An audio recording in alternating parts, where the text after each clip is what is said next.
Now, start. All right, so today is the 14th, and there are two quick examples. Today's examples are going to be unique in that you will have a radical equal to another radical. Okay.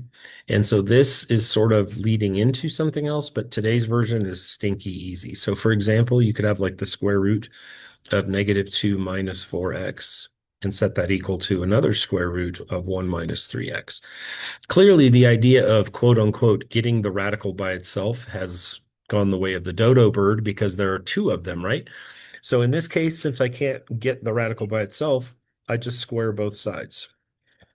And so when I square both sides, both radicals disappear, and I'm just left with a little seventh grade math problem. So it instantly morphs by squaring both sides off. I get -2 minus 4x equals 1 minus 3x. See how slick and easy that is?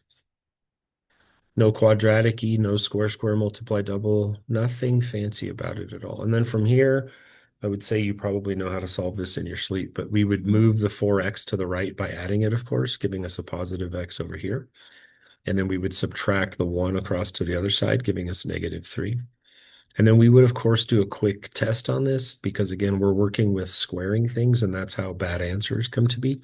So just take a quick moment and, again, flex your basic math skills.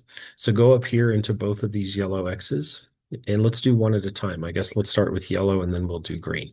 If I change yellow X into -3, this one will say -2 minus 4 times -3. And that's -2 plus 12, correct? Which is 10. So the left side says the square root of 10.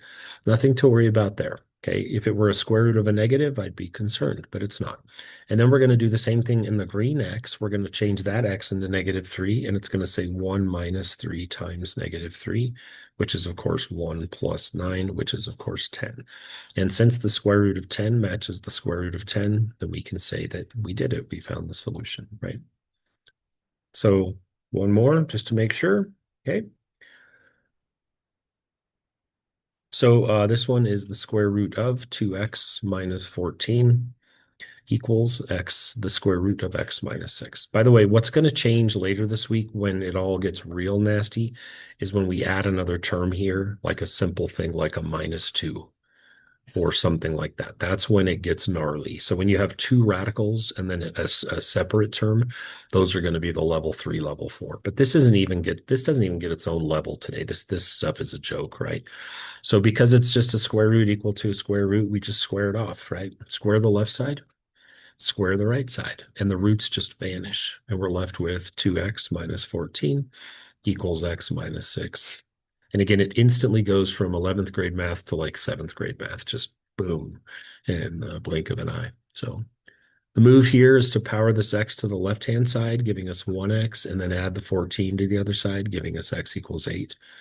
And again, if you just take a quick moment and change the x's in the problem into the candidate 8, what's this first root going to say? Root of what? What's 2 times 8? What's 16 minus 14? 2. And you might say, oh, square root of 2, it's okay, right? As long as it matches, we don't really care what the square root of 2 equals, as long as it matches the other side. And then if you put 8 in the other x, what's 8 minus 6? And the square root of 2 does equal the square root of 2. So again, we are good to go. So the only addition to today's work is that you're going to see radical equals radical problems. And in those, nutshell summary, just square both sides and solve. Got it? 3 minutes and 58 seconds. You're welcome.